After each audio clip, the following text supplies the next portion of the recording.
Let's do that again. The customs agent stamped my passport and told me that I should get a dog. I didn't understand why he was even suggesting something like that. I just wanted to go home to my family because this was a time before cell phones and Instagram and Facebook. So I was writing home and calling home, and all I would get was the answer machine, and no one would ever respond to my letters. And I was in another country, and I was scared, and I didn't know the language, and I was alone because I couldn't come out of the closet because it was don't ask, don't tell. I knew I was gay because I fantasized about men, and I watched men in the shower, and I knew I was gay, but if they found out, I would be dishonorably discharged. So I literally had to keep it on the low. And when he stamped my passport, he said, "You need a dog," and he gave me some information on how to get the dog. But I told him I really wasn't concerned about getting a dog because I had another, I was going to be deployed to another on another tour, you know, in a couple of weeks, and that would not be a good idea. When I went to the baggage claim, there was nobody there.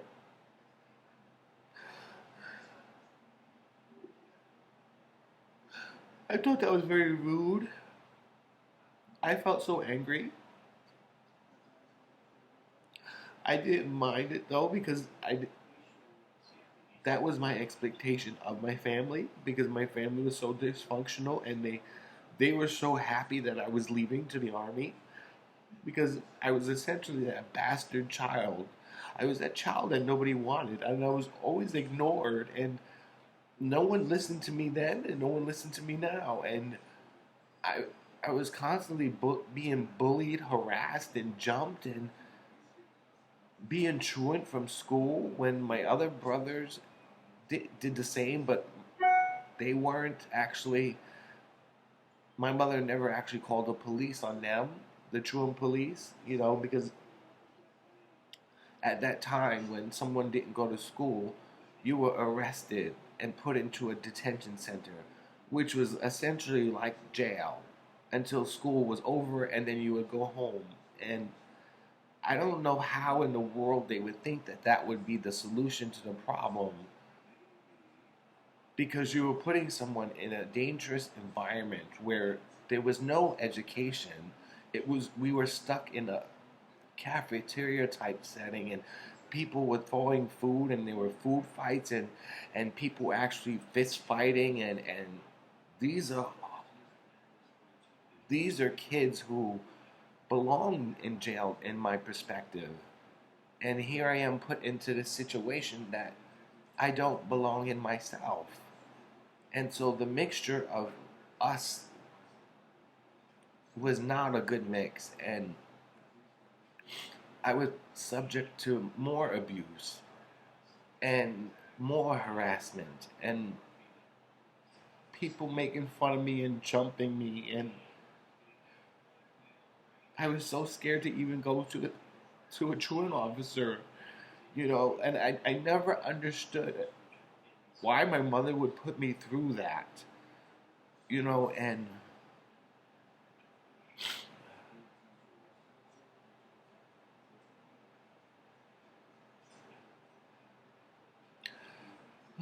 this is so hard, but this is the only way I have to get people to know the damage that they have caused me. I'm only trying to be myself. Isn't that what this world is about? Is accepting one as they are? You know, we all have our faults. That's one thing I learned about church, which is why I don't go to church. I don't need a congregation full of people who actually have done something wrong and sinned and trying to seek forgiveness from God, but while continuing to sin. I don't need to be in a place where people lie and are not real and authentic. It wasn't a place, an environment for me. Moreover, I don't need to be in church to pray to God. I have my own personal relationship with God, and I don't need to be in a church to pray or to talk to God. I can talk to Him right now, and so the hypocrisy and the fakeness and just one church after the other, because I tried several different churches and it just was not the solution. And there's so many things, and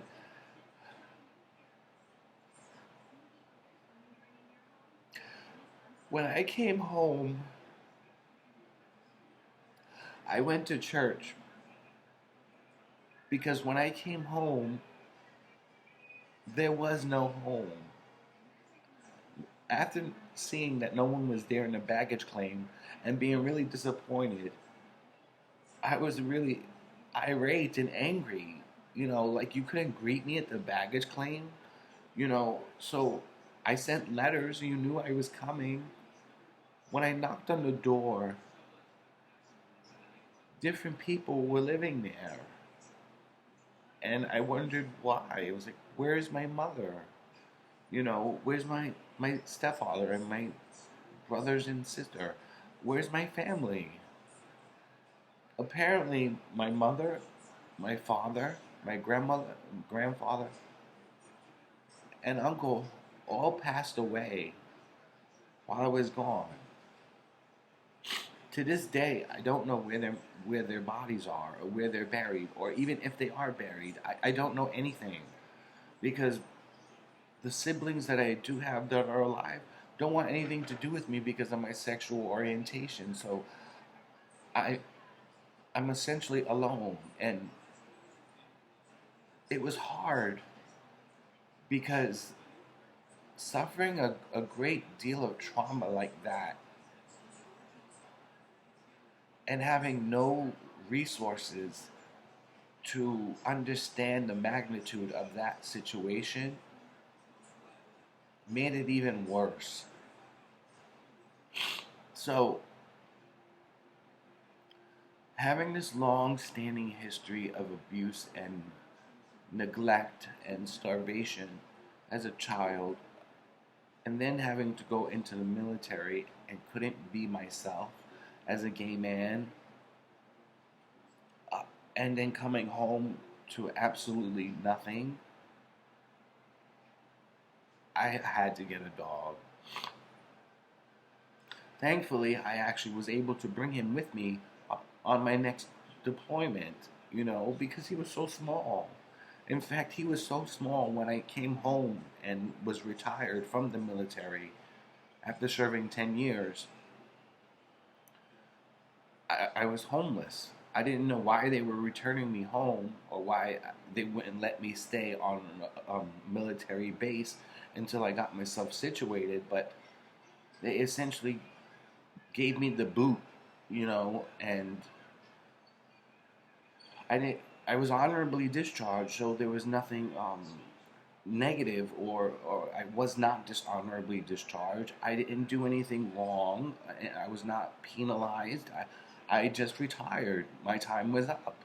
And I came home, like I said, to nothing. And I was homeless. And I lived in a shelter. And I lived in a shelter for 3 years. And again, I had my dog with me.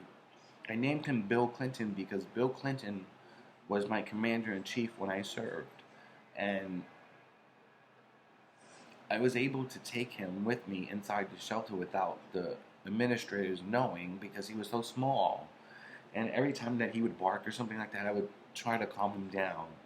In fact, as he grew older and older, he would be very quiet. Like, sometimes my neighbors would tell me that they didn't even know I had a dog because he was so quiet. And I'm so quiet, I'm quiet because I don't have people to talk to other than my dog. And When I found my apartment, I was elated to be out of the shelter and happy, but they put me in the South Bronx. Again, it was like reliving the trauma of being put into group homes in a setting that was not appropriate for me as a gay child. Um, it it reminded me of this place called Spofford. Spofford was a youth detention center, which is worse than jail, to be honest with you. And it, the whole area reminded me of that because the South Bronx, like Far Rockaway,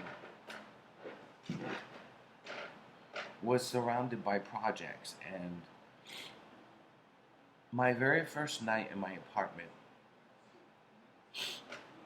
I always make it I made it a privilege,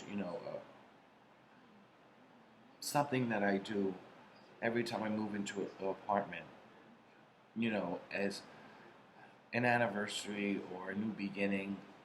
I ordered Chinese food, and before the whole pandemic, when you saw bulletproof glass and you're reaching into the bulletproof glass to get your food and no interaction with the actual chef or cashier or anybody, it really is sort of disturbing, that they're having to have this, 2.5 inch thick plexiglass to protect them from being robbed. I should have known that was a sign, but here was the bigger sign. After getting my Chinese food, I went upstairs and I started watching this show on Court TV, and it was World's Wildest Police Videos. World's Wildest Police Videos. And I'm looking at it looked like a war zone. Like on the insurrection on January 6th, or, the Palestinians and the Jews fighting in Jerusalem, or somewhere in China, they were cops with shields and helmets, and tear gas was being flown, and this, you have to understand, this is before all of what we saw this past summer with the Black Lives Matter and, like I said, the insurrection and things like that. This is what I saw on a daily basis while in war and fighting the war. And I started to look at the awnings of the street that they were on, and I familiarized with that. I was like, wait, that bakery looks very familiar. Oh, that Chinese store looks very familiar. And I looked at the bag that they gave me from the Chinese store, and sure enough, the logo was exactly the same logo that I saw on the television. The South Bronx, where I lived on 138th Street and Brook Avenue, was surrounded by projects, and in the middle of the area were Mexicans. So you had the Mexican cartel, you have the Mexican drug lords, and you had the projects with their drug dealers and their drug lords, and they're fighting over territory. And so the police were called on this one incident. I don't recall the year or the dates or anything like that. I just remember seeing it on TV. And it was literally like a war. They were coming down in swarms, fighting each other with their tear gas being exploded, and them arresting people. And I couldn't believe what I just put myself into by moving into this apartment. I didn't want to live there. It was not a safe environment for me. And it was also not a safe environment for anybody to walk a dog, no less. I was being forced to be kept inside again. So I stayed there for 6 years, and I took the dog out specifically early in the morning. Early in the morning because no one was out, you know, aside from people who were high and wandering the streets, you know, begging for spare change. But I walked the dog very early in the morning because no one would bother me.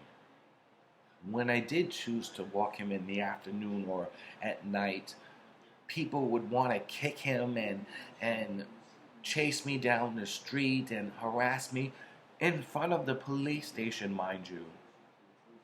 I remember once I was standing outside the police station. I think it's the 43rd precinct or the 42nd precinct on Alexander Avenue and 138th Street. And the train station was literally right there in front of the police station. And I put my headphones in and I was listening to my iPod, you know, trying to find a song to listen to wait for the train because you can see the train when it was coming in from the street. So I had enough time to go in and swipe my Metro card to go down to the train once I saw it. And I put my bag down in between my legs, and as I'm searching to find a song, I find a song. It took me a little while, you know, because I wanted the right song to listen to. And again, I was standing right in front of the police station. Because I had my headphones in, I couldn't hear. Someone literally stole my bag from between my legs. So when I finished looking for the song, I put my iPod in my pocket, went to pick up my bag and realized it was gone. Someone stole my bag right in front of the police station. I couldn't believe it. And then when I get inside the police station, it took me 3 to 4 hours just to file a complaint. That to me is like, well, why am I even here? Why am I even, you know, coming here for your assistance if this is the process? You know, it was just frivolous and ridiculous in how the police were not involved in what was happening in their neighborhood. You're supposed to protect and serve, and here you are not doing your job and putting victims like myself through agonizing torture by making us wait and wait and wait all alone with my thoughts running through my head. So I filed a complaint. Unfortunately, my bag was never recovered.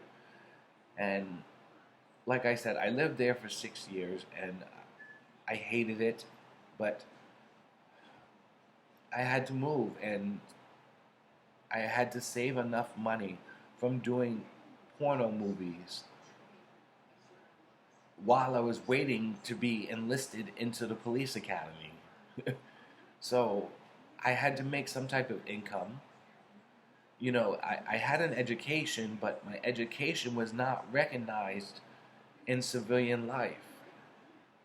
Like when someone gets a MD or studies medical, you know, practice out abroad, you know, like if they went to Cambridge University in London and they came here to continue their studies, their education is essentially like a high school diploma. It's useless because you learned it abroad. Same thing with the military. Everything that I learned in the military was useless as a civilian. I was stuck and I had no place to go, nowhere to go, no friends, no family. I was all alone aside from my dog. And he was my only family. He was my only family for years. So I realized I had to get out of my apartment. And like I said, I kept doing movie after movie after movie. And they would fly me to all these different states to produce a movie and to star in the movie. And the money that I made, I saved. And I was able to move into my new apartment here in Harlem. And I've been here for 13 years. So flash forward to January 17th. That's when I made the decision to put Bill Clinton down because the vet suggested it, the nurse suggested it, Even the nursing assistant suggested it. Because he was so old, it was only going to get worse. And I was essentially putting him in pain by allowing him to live. And I had to make that difficult decision to put him down. I have it recorded. I have everything in his life recorded. And I'm currently in the process of making a movie. But what I'm really concerned about is that what I've experienced throughout my entire life,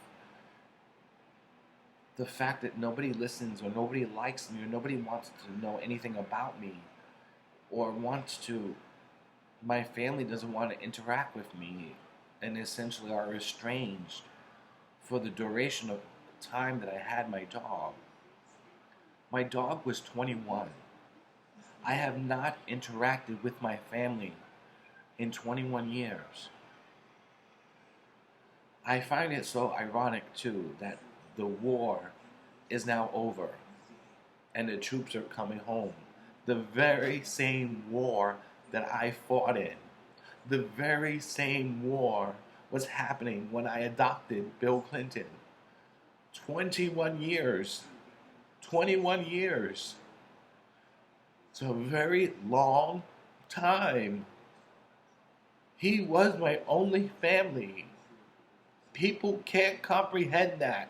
And I'm tired of calling crisis hotlines and the suicide hotline and talking to all these random strangers because they don't know me. They're just doing their jobs. And I constantly find myself repeating my story over and over and over and over and over again. Isn't that the definition of insanity? You're doing the same thing over and over and over again, expecting a different result. So yes, I'm expecting a different result because I'm calling a crisis hotline. But what I don't like about calling a crisis hotline, and this is why mental health is a severe issue, because mental health is not, it happens. It's a form of PTSD, and most of us suffer mental health issues when something traumatic happens, like smoking cigarettes. I notice people who smoke cigarettes all have gone through something. Like church, like I just mentioned earlier. When people go to church, they've all gone through something. That's the reason why they're in church, to seek forgiveness or seek strength to get through the trauma that they're going through. So people I found who smoke cigarettes have all been through something. And when you call the crisis hotline, I find myself repeating the same thing over and over again. Why do I have to do that? You see my number. Don't your operators take notes? I find it completely useless. Therapy is useless to me as well, because when I came home and I was homeless, I was forced to go to therapy. And I saw my therapist twice a week for 5 years. And in that time, I watched her grow from an intern to a doctor. And I'm still in the same spot. Now, mind you, this is before gay marriage was even legal.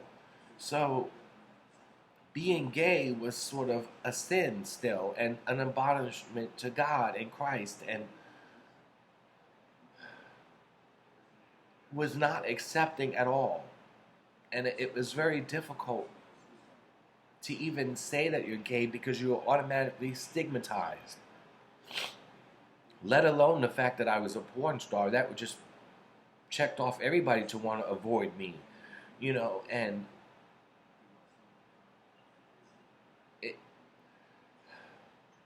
when I was being investigated for the NYPD, they asked me for my records in therapy, which I thought was very strange, but then I thought maybe perhaps they're trying to test my detective skills, so for me to actually find those records myself. Because it was 5 years, they locked those files away in a storage facility in Queens, and it took some time to get. But when I got them and I read the notes, I couldn't keep them. They were my records, but I couldn't keep them. So I was only able to review them. And when